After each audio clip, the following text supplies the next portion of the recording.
ओम नमो नारायणाय। आज फिर एक छोटी सी कहानी लेकर के आपके सामने। ये सत्य कथाएं होती हैं जो मुझे किसी न किसी माध्यम से प्राप्त हुई और प्राप्त होती रहेंगी, ऐसा मेरा मानना है, ऐसा विश्वास है।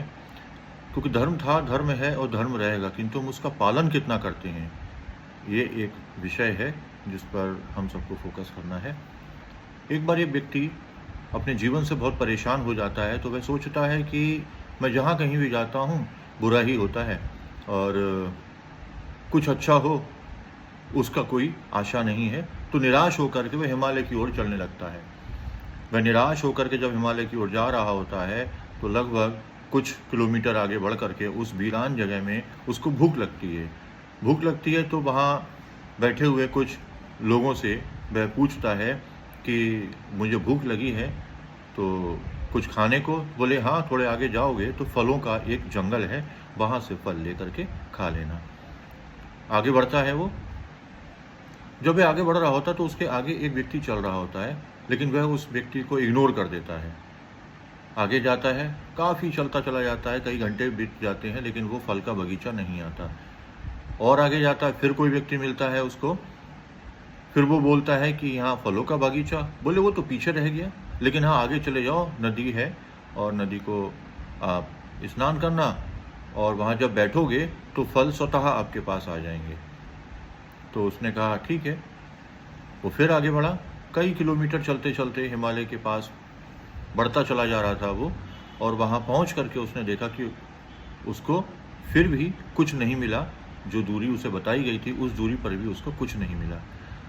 उसने फिर अपने आगे चल रहे व्यक्ति को आवाज़ लगाई और उसने कहा कि भाई तुम कौन हो, मेरे से आगे आगे 100-200 कदम आगे आगे लगातार चल रहे हो, मेरा पीछा तो नहीं कर रहे लेकिन मुझसे आगे जा रहे हो, तुम हो कौन? मुझे बहुत तेज़ भूख लगी है और प्यास भी लगी है, तो मैं चाहता हूँ कि मुझे खाने को कुछ मिले।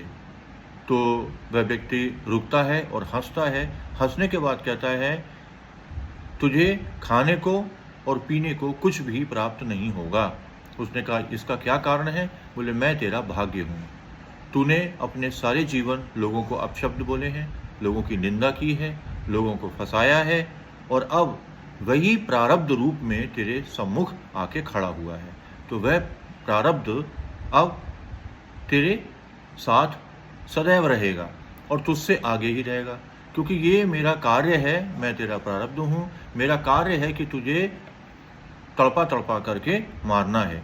तो जितने भी बगीचे, जितने भी आगे सरोवर पड़ेंगे, उन सबको सुखाना है, उन सबको गायब करना है, और तेरी मृत्यु यहीं इसी पहाड़ पर ऐसे ही चलते चलते अब उन यातनाओं और वेदनाओं को जो तूने लोगों को दी हैं तुझे सहन करना होगा, और सहन करते करते ही तेरी मृत्यु यहाँ निश्चित है।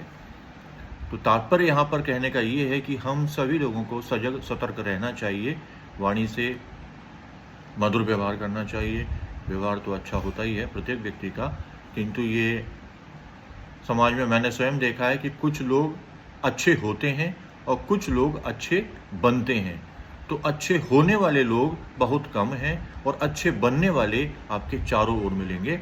आपको लगेगा कि ये तो व्यक्ति बहुत ही अच्छा है, लेकिन वास्तविकता कुछ समय के बाद पता लगती है वह अच्छा नहीं होता है, वह अच्छा बन रहा होता है।